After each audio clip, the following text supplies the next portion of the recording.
Hello and welcome to Reddit Recreations, where we're going to be bringing you r/AskReddit today.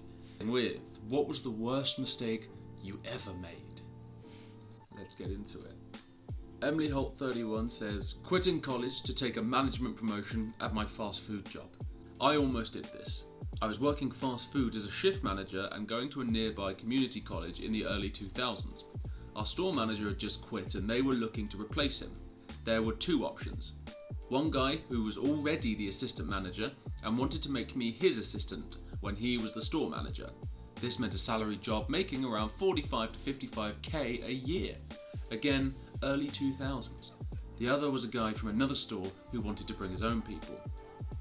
They ended up bringing in the guy from the other store. The guy proceeded to fire every single shift manager except one and bring in all of his friends to work the restaurant. Myself included. I ended up fired. I can say this with hindsight. One of the best things that ever happened to me in my life.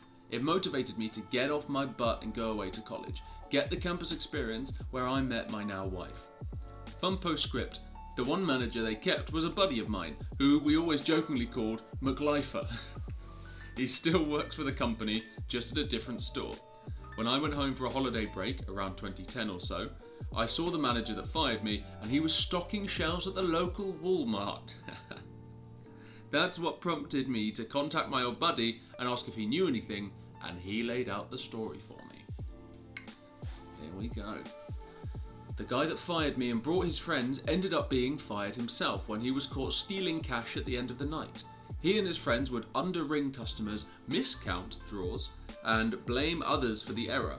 This is how he got 3 people fired, and just genuinely do their best to rob the place blind. Apparently this lasted for 3 years. Eventually he caught on when they installed new security cameras. Apparently the store constantly having miscounted drawers caused corporate to install cameras on every single register and the manager's desk. Store manager somehow didn't know they actively recorded and kept the footage for 48 hours. He thought they could only see live shots. He was apparently telling his friends that they could still do what they did because corporate wasn't going to pay someone to watch the cameras all day every day. When a drawer was short $150, he of course blamed the cashier he wanted to fire. Corporate came in and said they'd review the footage. According to my buddy, the manager turned white and realised he was screwed. Corporate reviewed the footage and saw him remove the cash himself. He was fired immediately, and a bunch of his friends quit with him in solidarity, saying he was framed. It was only $150 they could prove, so he wasn't prosecuted for it. Why do they think they've installed the cameras? Why do you think they've installed the cameras if no one's going to look at them, if they can't review the footage? So what do you think the cameras are for, huh? If not to record you and catch you doing that thing? Not one for thinking, clearly, this guy. Store manager somehow didn't know they actively recorded and kept the footage for 48 hours. He thought they could only see live shots. He was apparently telling his friends that they could still do what they did because corporate wasn't going to pay someone to watch all the cameras every day. Jesus Christ, this is mind-bogglingly stupid. I agree. You're stealing money from the counter at your work every day, and after years, his higher-ups come and say, we've noticed money's missing, so we've installed all these cameras. And in your head, you think, well, there's no one watching these cameras, is there? Bah! Natural selection in the job market. Pretty common though. I worked at a retail drugstore and so many shift supervisors or below thought the cameras were only live feed. The amount of things daily I'd find while looking for footage for other incidents was astounding. I'll never forget the look on the lead tech's face when the AP guy sat her down and played back the footage of her looking directly at the camera and then putting a half bottle of generic Zans in her pocket. Or the other one, on her face when I opened the door to let her leave immediately and the police were waiting. I'm still convinced she's a large part of the reason the pharmacy was $200,000 short on inventory that year. $200,000 short? What? So, Tasty Nips. Tasty Nips says, got stuck on my balcony before work one morning. Door latched as I shut it, was approximately 6 feet off the ground, so I decided to jump off. Landed on my feet. Grass was wet, feet slipped. Fractured 3 vertebrae. Spent 9 months in a hospital bed. Someone asks, how are you now? He says, I'm great actually. I had some problems with muscle atrophy once. I was able to be mobile, so I bought a gym membership and got to work. Once I got muscle mass back, I was completely fine, full range of motion and everything. Spine specialist, who I met with at the end, told me I pretty much stuck the landing as I shot all the bone fragments into my abdomen and not through my spinal cord. This was 16 years ago. Occasionally, once or twice a year, I get a sore back for a day or two. Oof. The next comment comes from Dry6F. It says, I work at a marine mammal rescue centre in Alaska. It could be really fun and rewarding, but the work itself was anything but glamorous. During the training, we were told emphatically, when approaching a rehabbing sea lion from the front, you have to hold your breath until you can get to the side.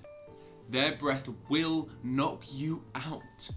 We laughed, but the teacher said, oh, I'm not kidding. I should have taken it more seriously. My first week there, I approached a sea lion we're rehabbing, and when I'm about 5 feet away, it opened its mouth wider than my head and let out a 4-second long belch, as sea lions are known to do. I immediately fell to the ground puking. I couldn't think straight for 2 minutes and felt nauseous most of the rest of the day and had to go home early, still feeling sick thinking about it. Sea lion's belch attack was very effective. And anybody sees my keys says, bring on a sleazy business partner whose shenanigans put me under. Even 25 years later, if he stepped in front of my car, I wouldn't even think of tapping the brakes. We gotta have a bit more context there. Someone else replied, dealing with this now. It's brutal. He's embezzled almost $1 million. Oh, God. Well, let's see the full story then. I feel you. That's even worse than my story. Mine didn't do that. He just started a side business without telling me until it was too late. He'd already signed the lease and he was on the hook for hundreds of thousands. I pointed out that because we have a subchapter S, his credit affected the credit of the company. The guy's antique dealership closed a year later. When I asked him if he had resolved his credit issues, he said, all cleared up. And I was a big enough idiot to believe him. What he didn't tell me is that he had declared bankruptcy and was interviewing a job out of town. He literally got up in the middle of our second largest client's strategic planning meeting and never came back. In the middle of the meeting. Wow. 3 months later, when I'm about to tap into what had been my pristine credit to buy out his stock, I was told by the bank that we had filed for bankruptcy.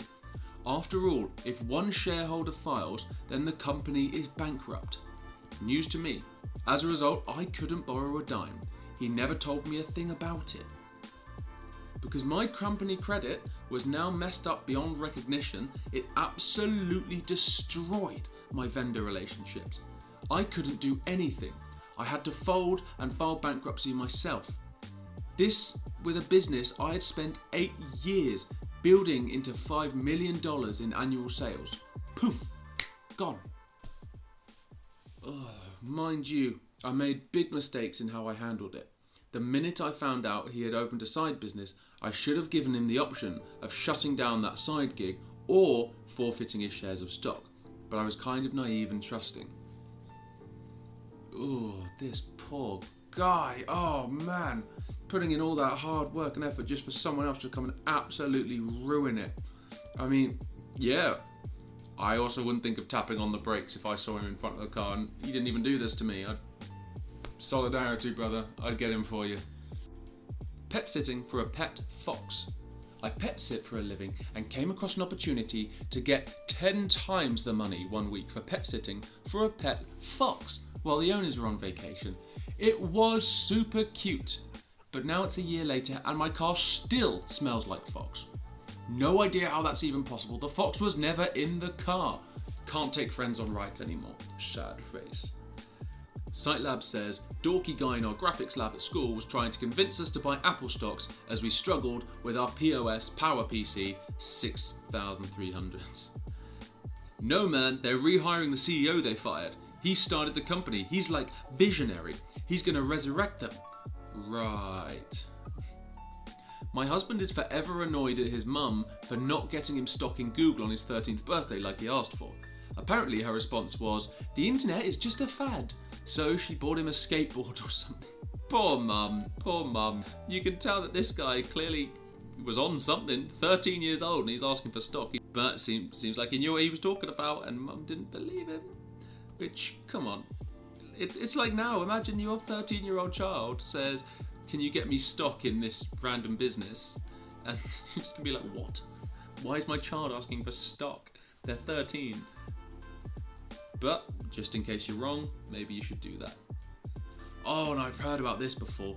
This is a much less severe version of the guy who bought a pizza with Bitcoin in 2010. And the amount of Bitcoin he bought it for would now be worth around $400 million. Oof, that is an expensive pizza. That is a very, very expensive pizza. And the final comment we're going to see from RPM 12390 says, I skipped a class for organic chemistry in college before finals. Didn't get the memo that final exams would be given in a different room. Showed up 45 minutes late and my professor wouldn't let me in. I failed the class and nearly failed out of college that semester. I was on academic probation after that. That sounds like a reoccurring nightmare I have. Well, I am going to leave it there. Thank you again for watching. This has been Reddit Recreations, and please don't forget to like and subscribe, because I do put out new Reddit videos every single day. You know what, we'll leave it with Dick Nipples saying, talk to the police without a lawyer. Don't do that, kids.